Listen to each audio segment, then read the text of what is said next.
가렛 콜린이라고 하는 사람이 있습니다. 아주 경제학자로서는 명성이 있는 사람이고, 그리고 또 기독교인으로 장로로서 많은 글을 쓰는 사람이 있습니다.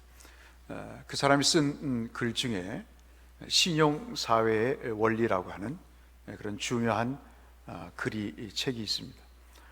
거기에서 우리가 주목해 봐야 될 하나의 내용 가운데, 신용사회에서 신용이라고 하는 것은 우리 몸속에 있는 혈액과도 같다 하는 그런 이야기를 했습니다.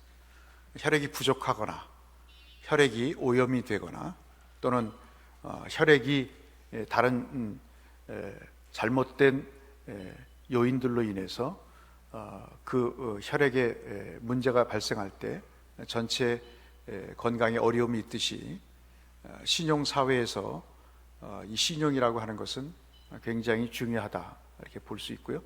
우리나라에서도 1등급에서 10등급까지 신용의 등급을 매겨서 대출을 해 줄 수 있을까, 돈을 빌려줄 수 있을까, 돈을 받을 수 있을까 하는 것들을 결정하는 중요한 기준으로 삼는 것이 바로 이 1에서부터 10까지의 신용 등급이라고 볼 수 있고, 그것이 잘 되지 않을 때 신용 경색이라고 하는 그런 용어를 써서 돈을 빌려주고 회수하는 데 어려움을 표현하기도 합니다.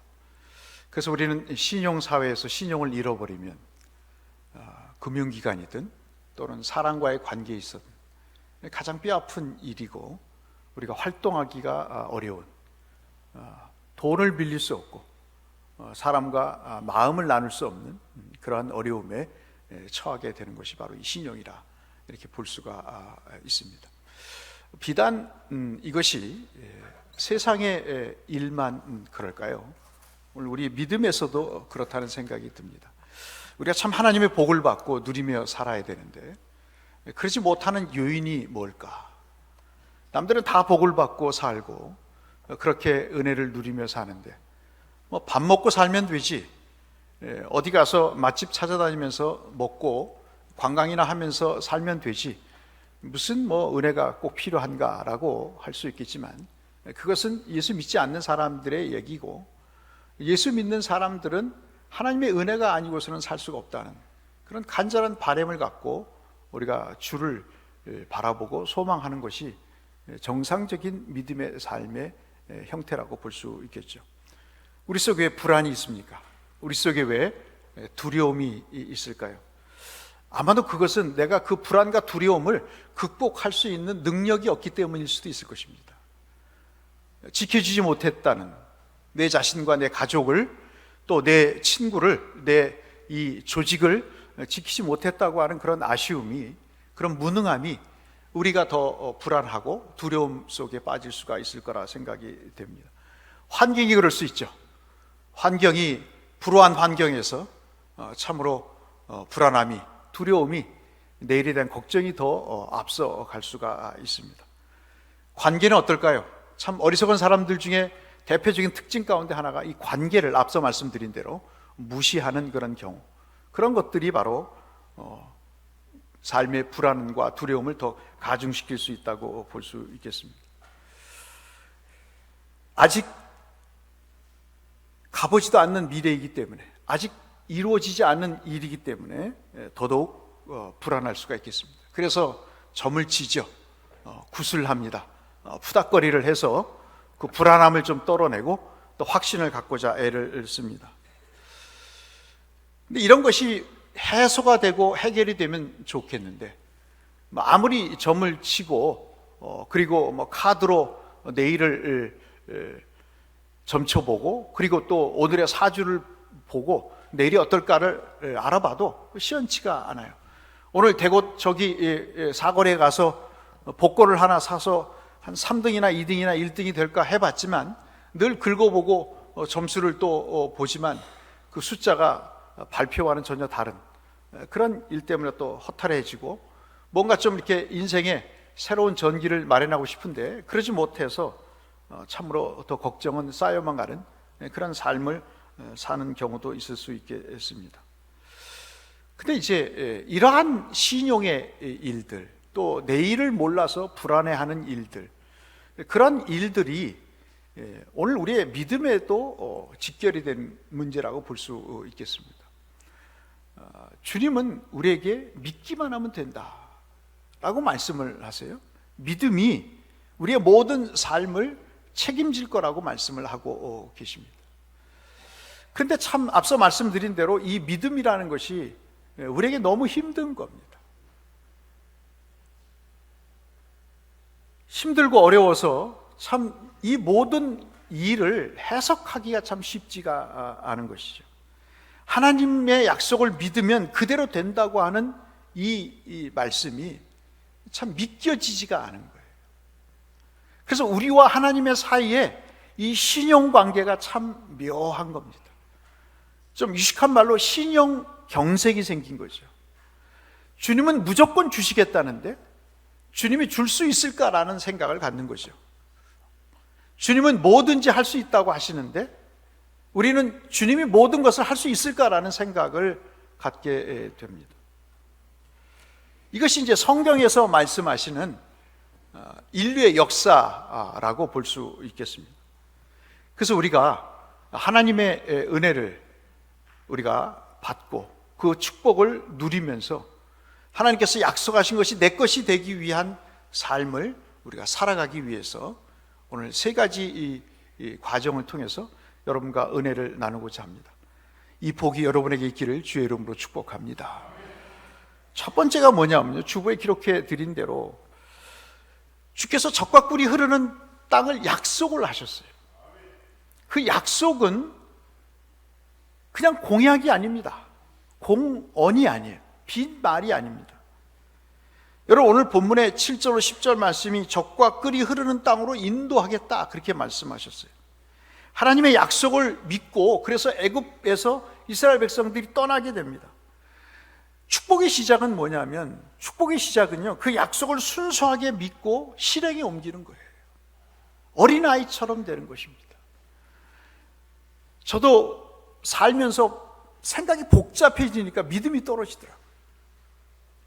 사람이 막 따지고 묻고 따지고 하면요, 이게 믿음이 없어져요. 이순재 씨도 뭘 하지 말라고요? 뭐 하지 말라고 그래요? 묻지도 말고 따지지도 말라고 그래요. 정말 그게 진리예요. 애굽 종살이를 끝내고 젖과 꿀이 흐르는 가나안 땅으로 가겠다고 했을 때 그 발을 내딛는 것이 축복인 줄로 믿습니다. 그것이 우리에게 주신 약속에 대한 반응인 것이죠. 그러나 가나안 과정에서 여러분과 제가 아시는 대로 얼마나 많은 어려움이 있습니까? 홍해가 앞을 막는 그런 어려움이 우리에게 있습니다. 추적해오는 애국 군대라는 첫 번째 위기를 맞게 되죠. 우리가 살면서 주님이 약속을 하셨으면 그 약속에 맞는 일대로 그냥 일사천리 진행이 되면 좋은데, 때로는 몸이 아프기도 하고, 때로는 돈이 없게 하기도 하고, 때로는 지식이 없어서 참 봉변을 당하기도 하고, 때로는 판단을 잘못해서 어려움을 겪는 일을 왜 주님이 그렇게 하시냐는 말씀이에요. 너무나 야속한 거예요. 왜 꼭 그러실 필요가 있겠느냐 하는 것입니다.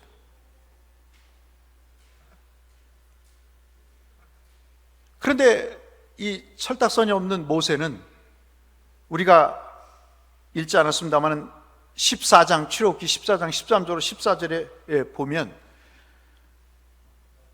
넘실거리는 홍해를 보고 뒤에서 쫓아오는 애굽의 군사를 버젓이 보고 있는데, 그런데 그 상황에서 오직 이스라엘 백성들을 위해서 싸우시는 하나님만 보라고 이야기를 합니다. 이런 상황에서 모세가 순진하게 출애굽기 14장 13절로 14절에 하나님만 바라보라. 참 우리 권사님처럼 저렇게 건강이 약할 때 참 누구도 이해할 수 없는 그런 인생의 참 아픔이 우리에게 몰려오죠. 그럴 때 우리를 위해서 싸우시는 하나님만을 바라보라는 이 말이, 이것이 정말 위로가 될까 근데 주님 그렇게 말씀을 하세요. 말씀대로 첫 번째 위기를 극복을 합니다. 그래서 홍해가 갈라져요. 애굽 병사들이 이 바닷물에 빠져서 수장이 되는 그런 모습을 봅니다. 그 정도면 됐잖아요. 그런데 출애굽한 지 사흘 만에 여러분 아신 대로 수르 광야에 도착을 하자 먹을 물이 없자 이제 원망이 시작이 됩니다. 아마도 어찌 보면 넘실거리는 홍해보다도 뒤쫓아오는 애굽 병사보다도 더 또 다른 문제가 우리 속에서 일어나는 거죠. 이 목마름이라고 하는 것은 감당할 수 없는 그러한 문제이기 때문에 그렇습니다. 이 당혹스러운 현실이 곧 원망으로 이어지게 되죠. 그러자 모세가 부르짖지 않습니까? 그래서 마실 물을, 단물을 주었다고 출애굽기 15장 25절에 뭐 참 동화 같은 이야기를 하지 않습니까? 물에 나뭇가지를 주께서 나무를 가리키시니까 그 나무를 집어다가 물에 던지니까 그 물이 쓴물에서 단물이 됐다고 말씀을 하십니다. 그러면서 이것이 중요한 말씀을 하시죠. 이것이 오늘 우리의 하나의 율례가 된다. 이 하나님을 바라보고 하나님을 믿기만 하는 것이 하나의 원칙이 되어서 우리의 삶에 그 주님을 바라보는 그 인생에 새로운 전기를 마련해 주시는 계기가 될 것이다 라는 말씀을 해주고 계시는 거죠. 참 그런 것 같습니다. 우리가 가는 모든 인생의 길에 하나님은 이미 해결책을 마련해 주고 계신다는 거죠. 그 내용이 본질적으로 우리의 상황과 맞지 않고 우리가 납득하기 어려운 일, 지금처럼 이렇게 건강이 안 좋고 또 경제적으로 어려운 상황이 있어서 도대체가 하나님의 약속이 내 눈에 들어오지 않는, 내 마음에 차지 않는 그런 상황이라 할지라도 하나님은 이미 우리 인생에 가는 길에 모든 해결책을 마련해 주고 계신다. 이것이 또 지난 한 주간 제가 하나님 앞에 기도드리면서 하나님께서 제게 주신 깨달음도 되기도 하고 또 여러분에게 주시는 하나님의 은혜가 아닌가 싶은 생각이 듭니다. 그러니 주께서 또 말씀하시죠. 그 약속을 믿고 부르짖기만 하면 내가 알지 못하는 크고 엄밀한 일을 보이시겠다. 그 기대가 곧 믿음이 아니겠습니까? 그 기대가 주님을 향한 신용이 아니겠습니까? 그것이 바로 오늘 본문의 핵심 중에 핵심이라고 말씀드릴 수 있겠죠. 여러분 시편 55편 22절 참 외우기도 쉬워요. 시편 55편 22절에 보시면 내 짐을 여호와께 맡기라. 그가 너를 붙드시고 너의 의인의 요동함을 허락지 아니하시는도다. 우리를 의인이래시래. 우리를 의인이래요. 날마다 불평하고 불만하고 그리고 원망하고 비판하는 우리를 향해 주를 의지하는 자를 이미 의인이라고 말씀하시고 의인은 요동치 않는다. 그렇게 말씀을 하고 계십니다. 이따금 인생의 여정을 겪다 보면 당혹스러운 일이 참 많아요. 원망스러운 일들이 얼마나 많습니까? 꼭 나한테만 다 오는 것 같아요. 다른 사람은 다 행복하게 사는데 나한테만 이런 불행한 일들이 찾아오는 것 같아서 정말 서운하기 그지없을 때가 우리가 살다 보면 있습니다. 근데 이것이 그 약속을 또 굳게 믿게 하시는 하나님의 한 과정이라고 우리가 볼 수 있다고 볼 수 있겠죠. 이것이 우리가 그냥 생각하는 말이 아니라 신명기 8장 1절로 2절에 내가 오늘 내게 명하는 모든 명령을 지켜 행하면 내가 살고 번성하리라 그래요. 우리가 살고 번성하는 중요한 원리는 우리의 실력이 있는 것도 아니고 우리의 능력이 있는 것도 아니고 인맥에 있는 것도 아니고 관계에 있는 것도 아니고 지점장이 우리를 봐주는 것도 아니고 하나님의 말씀이라는 것이죠. 그 하나님의 약속의 말씀이 우리의 삶의 형통의 원리가 된다.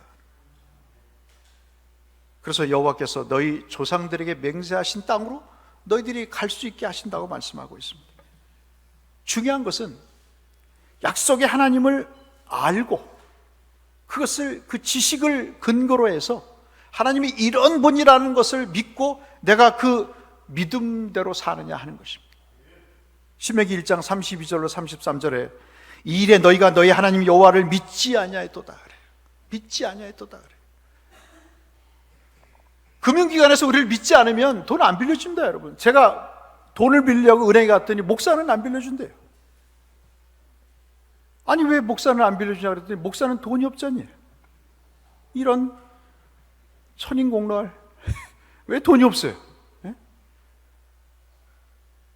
목사는 사람이 아닙니까? 돈을 안 빌려준대요. 여러분도 그런 경우를 보시잖아요.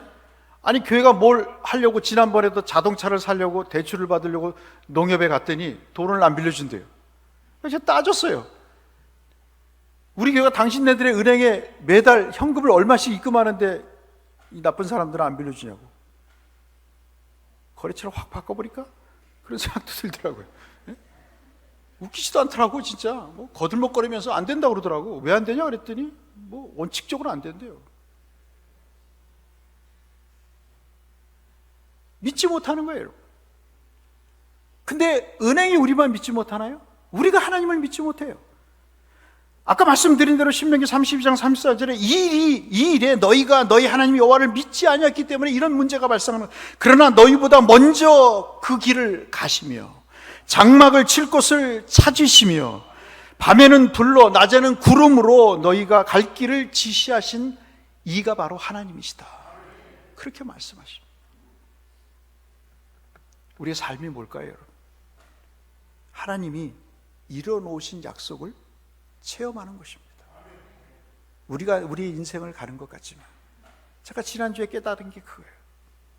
네가 네 인생 가냐? 그렇지 않아. 내가 마련해 준 그 과정을 가는 거야. 그 과정 속에서 나를 알게 되고 너에게 베푼 그 축복들을 아는 것이 바로 믿음의 여정이야. 신명기 1장 30절 아까 말씀드린 대로 여러분 꼭 믿으십시오. 하나님이 먼저 가십니다. 하나님이 먼저 가셔서 저와 여러분의 삶을 인도하신 줄로 믿습니다. 너를 위해서 싸우실 거다. 그렇게 말씀하세요. 출애굽기 23장 31절에는 아무것도 없는 우리의 인생에 경계를 정하셨다 그래요. 이스라엘에게 애굽에서 맨날 채찍이나 맞고 고기 국물이나 먹고 밤낮으로 궁전을 짓고 신전을 지었던 그런 자유가 없는 그 사람들에게 하나님께서 경계를 주셨대요. 살 땅을 주셨대요. 살 집을 주셨대요. 그게 어디서부터냐면 호기에서부터 블레셋 바다까지랍니다. 여러분 지금 팔레스틴 그 지역 전체를 주께서 이스라엘 백성들에게 주시겠다고 말씀하시니 그것을 믿지 않는 사람이 바보인 거죠, 여러분. 그 경계를 정하고 그 땅의 주민을 내 손에 넘겨서 내가 그들 내 앞에서 쫓아낼 것이다 라고 말씀하고 계십니다. 살면서 좋은 날도 있죠. 참 좋은 날도 많더라고요. 어제도 참 어떤 일이 있었는데 참 좋은 일이 많더라고요. 삶을 살다 보면 힐링도 할 때가 있고 참 새로운 전환을 맞을 때가 있고 어려운 날도 있습니다. 비 오는 날도 있고 어제처럼 눈이 오는 날을 진눈깨비가 오는 날도 있습니다. 그러나 우리가 그런 모든 날을 뒤로 한 채 우리가 꼭 해야 될 것은 어떤 날이라도 내 인생 하나님이 책임져 주신다고 하신 사실, 그 사실을 믿고 승리하시는 젖과 꿀이 흐르는 땅을 약속하신 그 하나님을 믿으시는 여러분 되시기를 주의 이름으로 축복합니다. 그 다음에 두 번째가 바라보는 거예요. 바울은 이사야 말씀을 인용을 하세요. 이사야 여러분 64장 4절에 보시면 그 이사야의 말을 인용하면서 다시 이야기를 합니다. 사랑하는 우리에게 하나님이 예비하신 복들이 있는데 그 예비하신 복은 눈으로 보지 못했던 거라는 거예요. 생면부지의 것이라 한 번도 본 적이 없는 거예요. 여러분 그렇잖아요. 우리가 위기를 이겨내고 이스라엘 백성들처럼 홍해나 애굽 병사에 그리고 목마름에 그리고 먹을 양식이 없는 그 위기에 봉착해 있을 때 하나님께서 우리에게 새로운 돌파구를 마련해 주시는 그 일들은 우리가 한 번도 보지 못했던 것들이란 말씀이죠. 우리를 돕는 사람들이 우리와 어떤 인적인, 어떤 물적인 관계, 어떤 학적인 관계, 어떤 고향의 관계가 아닌 전혀 새로운 사람들이 또는 새로운 방식으로 하나님이 우리를 인도하셨던 사실들을 우리는 더러 경험하시면서 사셨습니다. 저도 마찬가지고. 그래서 이 하나님께서 예비하신 복들은 눈으로 보지 못했던 것들이에요. 귀로 듣지 못했던 것입니다. 그리고 사람의 마음으로 생각하지 못했던 것입니다. 이것이 여러분 고린도전서 2장 9절의 말씀이에요. 오늘 저녁에 가셔서 고린도전서 2장 9절을 한번 읽어보세요. 눈으로 보지 못하고 귀로도 듣지 못하고 그리고 마음으로도 생각지 못했던 내 플랜 속에 없었던 그 일들을 하나님께서 행하신, 이것이 아까 말씀드린 예레미야 33장 3절에 크고 은밀한 일이라는 말씀으로 우리에게 설명하고 있는 거죠. 우리가 변하지 않는 주의 약속과 능력을 믿고 따라가려면 바울과 예레미야 말씀처럼 처음 맛보는 은혜와 복을 우리가 바라봐야 된다 하는 것입니다. 여러분 요한복음 19장 30절에 그래서 이 말씀을 우리에게 마지막으로 주님이 주시잖아요. 요한복음 19장 30절에 요한이 주님이 돌아가시는 모습을 보면서 주님의 한 말씀을 놓치지 않고 기록하시잖아요. 그 기록 가운데 뭐죠? 한번 따라서 하실까요? 다 이루었다. 이 말씀이에요. 이게 참 의미가 있는 말씀입니다. 무엇을 다 이루신 거죠? 우리로 하여금 죄인이 아닌 하나님의 자녀로 의인되게 하신, 그래서 의롭게 되신 일을 다 이루셨다 라고 고린도후서 5장 21절에 그 말씀을 부연 설명하면서 설명하고 계십니다. 디도서 3장 6절로 7절, 디도서 3장 6절로 7절에 그 은혜를 힘입어 우리가 의롭게 됐다 하는 그 말씀을 통해서 주께서 다 이루셨다는 말씀을 하고 계십니다. 베드로 사도는 베드로전서 2장 24절에서 죄에 대해서 죽고 우리가 의에 대해서 다시 살아났다 하면서 우리가 새롭게 바뀐 상황을 설명해 주시면서 주께서 무엇을 이루셨는가를 설명하고 계시죠. 우리는 돈다발이라도 주시고 우리는 건강이라도 주시고 평생 죽지 않고 살만한 그런 모든 환경을 주시면 좋을 텐데 주님은 우리에게 다 이루셨다고 그래요. 언젠가는 다 죽어요. 언젠가는 다 소멸이 됩니다. 근데 중요한 것은 죄인으로 죽느냐 의인으로 죽느냐의 문제인 것이죠. 근데 주님은 다 이루셨다 그래요. 죄인 되었을 때 인간을 향한 자신의 사랑을 십자가를 통해서 증명해 보이시면서 우리를 죄인이 아닌 의인 되게 하시는 일에, 죄의 권세에서, 죄의 저주에서 우리를 속량하셔서 하나님의 의로운 자녀가 되게 하신 그 일에 당신이 몸을 바쳐서 다 이루셨다는 그런 말씀을 하고 계시는 것이죠. 이미 다 이루었기 때문에 이것은 실현된 약속이요, 그리고 우리가 누리기만 하면 되는 거고 그것을 바라보기만 하면 되는 것이라고 성경은 여러 군데에서 말씀을 하고 있습니다. 십자가를 통해서 제사함이 이루어졌고요, 성령을 통해서 내 속에 역사하도록 하셔서 그 말씀을 깨닫게 하셨고요, 때로는 치료와 회복을 허락하시고요, 때로는 영생의 복락을 주셔서 절망 가운데서도 다시 소망을 가질 수 있는 그런 힘을 우리에게 베풀어 주시고 끝내는 우리에게 풍성한 생명을 주실 거라고 하는 그 확신을 가지고 우리가 살게 됐던 것이죠. 요한복음 10장 10절의 말씀입니다. 도둑이 온 것은 도둑질하고 강도가 온 것은 죽이려고 온 것이지만 주께서 오신 것은 양으로 하여금 풍성한 생명을 더욱더 풍성하게 누리도록 하려 함이라 하는 그런 말씀으로 우리에게 주고 계신 것이죠. 바라보시길 바랍니다. 하나님께서 예비하신 그 은혜의 축복의 내용들을 바라보시면서 오늘의 어려움을 이겨내시기를 주의 이름으로 축복합니다. 마지막 세 번째는 지식이 중요합니다. 여러분, 그래서요, 제가 다시 말씀드리지만 주님이 저를 언제 불러갈지 모르시잖아요. 제가 그만두더라도 훌륭한 목사님이 또 오겠죠. 그러나 내일 일을 모르잖아요. 내일 주님이 오실 수도 있잖아요. 저를 막 이용해 먹으세요. 열심히 공부하고 있습니다. 여러분에게 말씀을 한 자라도 가르치기 위해서 열심히 공부하고 있습니다.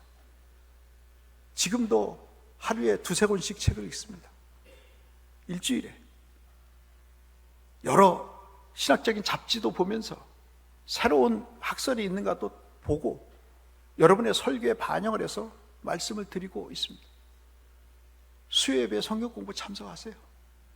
그리고 성경을 읽다 모르시면 물어보고서 그렇게 하세요. 제자훈련이 이제 개설될 텐데 제자훈련도 받으세요. 저를 이용하세요. 저를 이용하셔서 여러분의 하나님을 향한 지식을 넓히세요. 그래서 여러분이 흔들리지 않는 믿음의 삶을 사세요. 그것이 여러분을 향한 하나님의 축복인 줄로 믿습니다. 아는 것이 힘이라고 그러잖아요. 식자우환이라는 말도 있어요. 그런데요, 살아보니까 아는 게 힘이더라고요. 선무당이 사람 잡는 것처럼 어리석은 게 없어요, 여러분. 무언가를 아는 것 같은데 알지도 못하면서 아는 척하는 것, 그것이 참 가슴 아픈 일이에요. 모르니까 잘하질 않아요, 여러분. 먹지 않으니까 잘하지 않는 겁니다. 아는 것이 힘이라고 하는 것은 누가 지었는지 모르지만 참으로 진리 중에 진리가 아닐 수가 없습니다. 그래서 호세아 선지자가 뭐라고 그러죠? 하나님을 향한 지식이 없어 이스라엘 백성들이 망한다, 그렇게 말씀하고 있습니다. 드라마는 꿰뚫고 있어요.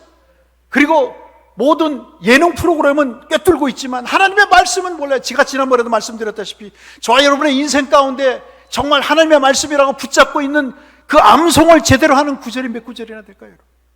이 말씀은 내 생명의 말씀이라고 붙잡고 살면서 내가 어떤 환난과 역경과 어려움 속에 있다 할지라도 내가 이 말씀은 붙잡고 내가 살아가겠다고 하는 그 말씀이 여러분 마음속에 몇 구절이 담아 있습니다. 지금이라도 저 대구 사거리에서 사람을 만나서 붙잡고 설명할 때 내가 5분 정도는, 5분 스피치 정도는 내가 얘기를 하면서 예수 그리스도의 십자가와 부활을 증거할 수 있다고 자신할 수 있는 내 신앙의 기본 데이터베이스가 몇 자나 되겠습니까? 누가 여러분에게 종이를 나눠주면서 여러분이 믿는 예수가 누구냐고 설명해 보라고 할 때 여러분 몇 자를 적어볼 수 있겠어요? 살다 보면 다 부질없는 거예요. 다 지나가는 겁니다. 웃기지도 않는 거예요. 그러나 말씀은 1.1획도 없어지지 않습니다. 하나님의 말씀은 영원한 줄로 믿습니다. 하나님에 대한 지식이 그래서 중요한 거예요. 지식이 없으면요, 절망하게 돼요. 제가 늘 말씀드리잖아요. 사상범위 무서운 거는 머리에게 든 것이 있기 때문에 그런 거예요. 지금의 어려운 상황이 82년도 학번 애들이, 386 세대들이 대봉하고 나라를 위해서 정의를 외쳤던 그 생각들이 머릿속에 갇혀 있기 때문에 그런 거예요. 그 사람들은 어쩔 수 없는 겁니다. 근데 우리는 하나님에 대한 신념이 있습니다. 언제든지 불의와 타협하지 않고 이것은 하나님을 믿는 나의 신앙이라고 내 신앙의 지조와 절개를 지킬 수 있는 여러분과 제가 갖고 있는 확고한 신념이 있습니까? 점을 치고 싶어도 점을 치지 않고, 푸닥거리를 하고 싶어도 푸닥거리를 하지 않고, 사주를 보고 싶어도 사주를 보지 않고, 내가 돈이 없어도 명예가 없어도 어려움이 있어도 내가 하나님을 붙잡고 나가겠다고 하는 신앙의 지조가, 그 지조를 세울 수 있는 성경 말씀이, 신념이 여러분과 저에게 있습니까? 시편 81편 10절로 11절 말씀은 나는 너를 애굽 땅에서 인도한 여호와라, 내 하나님이니 내 입을 크게 벌리라, 채우리라. 믿으십니까 여러분? 하나님이 채우시는 거예요. 옆에 분들하고 한번 인사해 보실까요? 한번 그렇게 축복을 해보시죠. 인사라기보다는 축복을 해보세요. 하나님이 채우실 겁니다.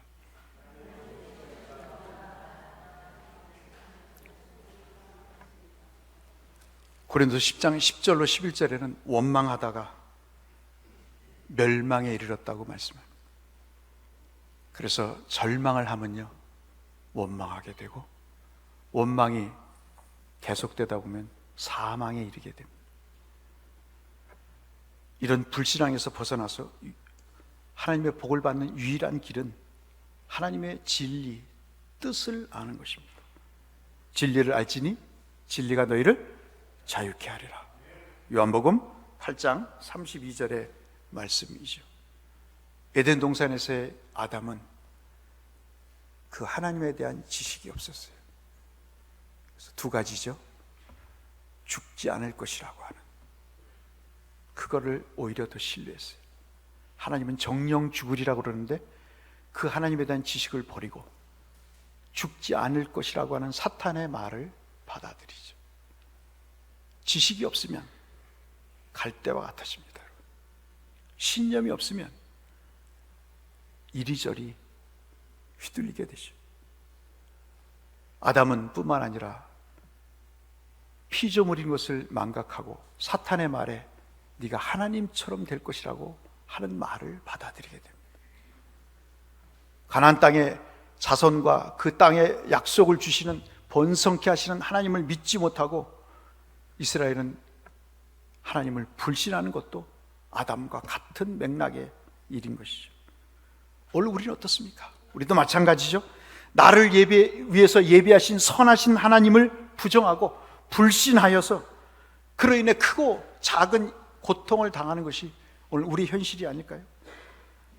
이제 주께서는 우리에게 새하늘과 새 땅을 약속하셨습니다. 새 예루살렘을 예비하셨다고 말씀하고 있습니다. 이것이 계시록의 말씀입니다. 갈라디아서 5장 1절에 이제는 저주와 사망에서 우리를 건지셨다고 말씀하고 있습니다. 이 약속된 새하늘과 새 땅을 여러분 믿으십니까?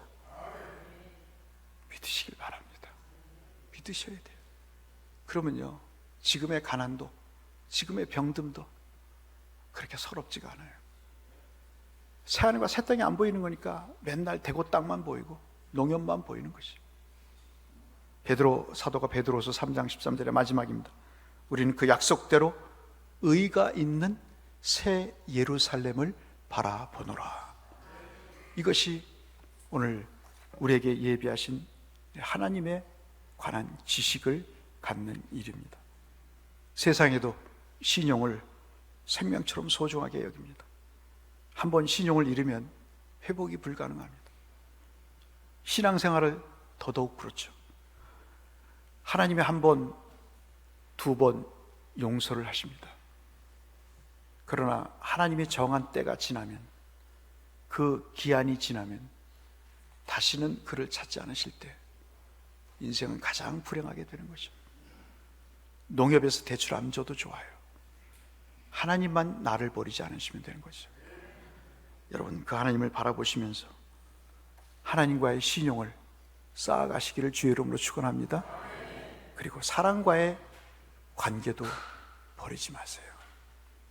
사랑과의 관계도 버리지 마시고 그 신용을 쌓으셔서 사람의 신뢰를 잃지 않는 복된 삶을 사셔서 하나님을 영화롭게 하는 일과 사람과의 관계 속에서 믿음으로 든든하게 하는 일에 주신 약속의 그 삶을 굳건히 붙잡고 하나님의 약속을 바라보고 그 약속을 믿고 의지해 나가셔서 삶 전체에서 그 내용들을 구체적으로 누리시는 모든 성도님들 되시기를 주의 이름으로 축원합니다.